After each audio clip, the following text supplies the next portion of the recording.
नमस्कार मंडळी, स्वागत आहे तुमचं शेती आणि सरकारी योजना या यूट्यूब चॅनलमध्ये। मित्रांनो, आजचा हा व्हिडिओ संजय गांधी निराधार योजना, श्रावणबाळ योजना, वृद्धापकाळ योजना, दिव्यांग योजना आणि विधवा महिला अशा सर्व निराधार लाभार्थ्यांसाठी अतिशय महत्त्वाचा आहे। कारण विशेष सहाय्य विभागाकडून महत्त्वाचा शासन निर्णय काढण्यात आलेला आहे आणि या GR मुळे जानेवारी महिन्याचा हप्ता कधी येणार, पैसे कसे वितरित होणार, कोणाला पैसे मिळणार नाहीत, हे सगळं आज आपण सविस्तरपणे समजून घेणार आहोत। मित्रांनो, आज सगळ्या निराधार लाभार्थ्यांच्या मनात एकच प्रश्न चालू आहे, जानेवारी महिन्याचा हप्ता नेमका कधी येणार। कारण काय झालं माहितीये का, जानेवारी महिना जवळजवळ संपत आला आहे, पण अजूनपर्यंत खात्यात एकही रुपया जमा झालेला नाही। अनेक लोक रोज बँकेत जाऊन चौकशी करतायत, मोबाईलवर मेसेज येतोय का ते पाहतायत, पण खात्यावर कुठलाही क्रेडिट मेसेज नाही। दुसरीकडे सरकारचा GR आलेला आहे, पण GR असून सुद्धा प्रत्यक्ष पैसे खात्यात दिसत नाहीयेत। म्हणून मित्रांनो, पैसे येणार की नाही, कधी येणार, आपले नाव आहे की नाही, असा गोंधळ किंवा चिंता खूप साऱ्या लाभार्थ्यांच्या मनात निर्माण झालेली आहे। मित्रांनो, सरकारने 16 जानेवारी 2026 रोजी एक शासन निर्णय काढलेला आहे आणि हा GR सध्या सगळ्यांच्या चर्चेचा विषय आहे। आता या GR मध्ये काय काय लिहिलंय, त्यात लेखी शीर्षक आहे, खाते प्रमुख आहेत, वेगवेगळ्या योजनांसाठी किती खर्च दाखवलेला आहे, अशा बऱ्याच तांत्रिकी गोष्टी दिलेल्या आहेत। पण मित्रांनो, आपण सामान्य लाभार्थी आहोत, आपल्याला हे आकडे, खाते नंबर, लेखा शीर्षक इतकं समजून घेण्याची गरज नाही। आपल्यासाठी एकच गोष्ट सर्वात महत्त्वाची आहे, पैसे आपल्या खात्यात कसे येणार आहेत, म्हणजे निधी थेट येणार का, की आधी कुठे थांबणार, की टप्प्याटप्प्याने येणार, हाच मुद्दा या GR मधला सगळ्यात महत्त्वाचा मुद्दा आहे आणि पुढे आपण हेच नेमकं सविस्तर समजून घेणार आहोत। त्यासाठी व्हिडिओ शेवटपर्यंत नक्की बघा, जेणेकरून तुम्हाला संपूर्ण माहिती मिळेल। व्हिडिओ सुरू करण्यापूर्वी एक छोटीशी विनंती आहे, तुम्ही जर या चॅनलवर पहिल्यांदाच आला असाल तर चॅनलला नक्की सबस्क्राईब करा, जेणेकरून तुम्हाला संपूर्ण माहिती वेळेवर मिळेल। चला तर मंडळी, व्हिडिओला सुरुवात करूया। मित्रांनो, सगळ्यात आधी एक गोष्ट नीट समजून घ्या, हे पैसे एकाच दिवशी सगळ्यांच्या खात्यात येणार नाहीत। आता काय येणार नाहीत ते मी अगदी सोप्या शब्दात सांगते। सरकार थेट तुमच्या खात्यात पैसे पाठवत नाही, आधी हा पैसा वरून खाली येतो। पहिल्यांदा हा निधी विभागीय आयुक्तांकडे जातो, त्यानंतर जिल्हाधिकारी त्यांच्या जिल्ह्यात कुठे किती लाभार्थी आहेत, कुठे किती गरज आहे ते पाहून पुढे वाटप करतात। मग पुढचा टप्पा येतो तालुका स्तराचा। तालुक्याला निधी मिळाल्यावर तिथून लाभार्थ्यांची यादी तपासली जाते आणि शेवटी सगळं व्हेरिफिकेशन झाल्यानंतर थेट लाभार्थ्यांच्या खात्यात पैसे जमा होतात।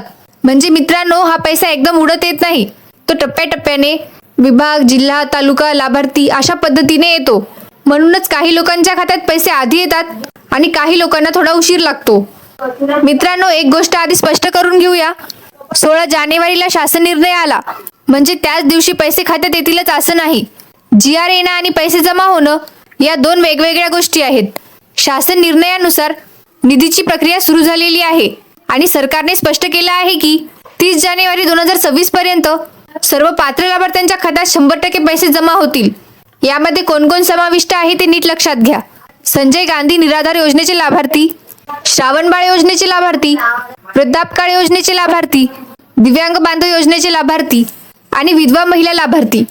म्हणजे मित्रांनो, तुम्ही या योजनेपैकी कुठल्याही योजनेचे लाभार्थी असाल तर घाबरायचं कारण नाही, पैसे येणार आहेत, फक्त थोडा वेळ लागू शकतो।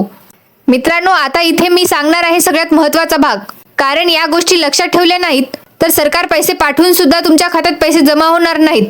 पहिलं कारण आहे EKYC पूर्ण नसेल। खूप लोकांची EKYC ग्रामपंचायत स्तरावर सुरू होती, पण अनेकांनी ती अर्धवट ठेवली किंवा अजून केलीच नाही।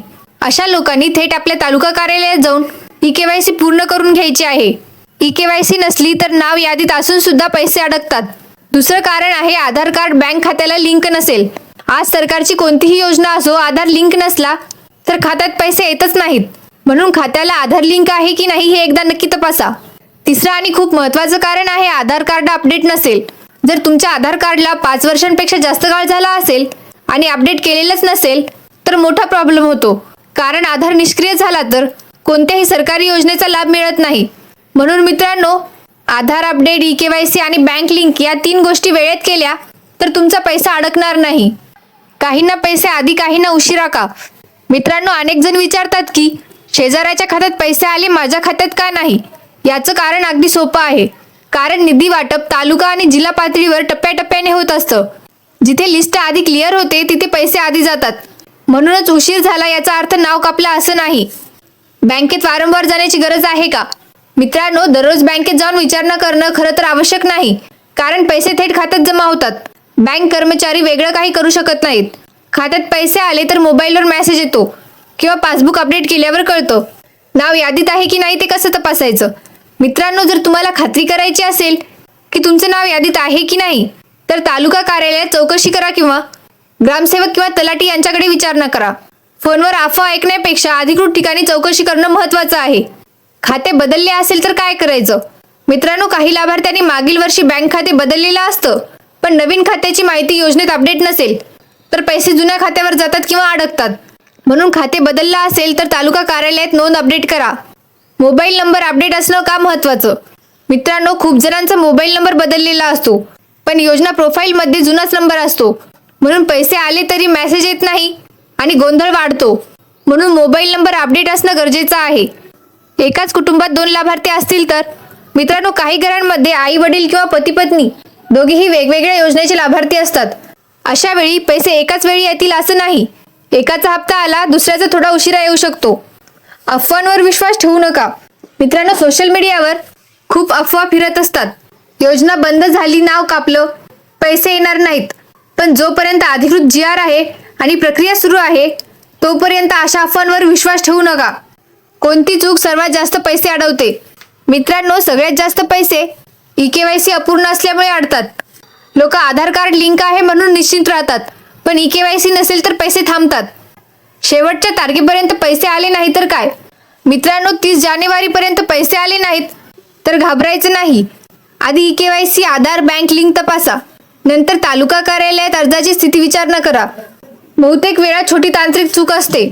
पुढील महिन्यांसाठी काय लक्षात ठेवायचं? मित्रांनो, पुढे कोणताही हप्ता अडकू नये म्हणून EKYC अपडेट ठेवा, आधार अपडेट ठेवा, बँक खाते चालू ठेवा, मोबाईल नंबर अपडेट ठेवा. ही 4 कामं केली तर प्रत्येक हप्ता वेळेवर येतो. मित्रांनो, आता शेवटी सगळे एकत्र समजून घ्या. सरकारकडून शासन निर्णय आलेला आहे म्हणजे योजना बंद झालेली नाही. निधी वाटपाची प्रक्रिया सुरू आहे, पैसे थांबलेले नाहीत. फक्त हे पैसे एकदम सगळ्यांच्या खात्यात येणार नाहीत, ते टप्प्याटप्प्याने जमा होणार आहेत. सरकारच्या निर्णयानुसार 30 जानेवारीपर्यंत हप्ता मिळण्याची शक्यता आहे, म्हणून घाबरायचं काही कारण नाही. पण एक गोष्ट लक्षात ठेवा मित्रांनो, EKYC पूर्ण असेल, आधार कार्ड अपडेट असेल आणि बँक खात्यात आधार लिंक असेल तरच पैसे खात्यात येतील. ही 3 कामं पूर्ण असतील तर तुमचा पैसा नक्की येणार आहे.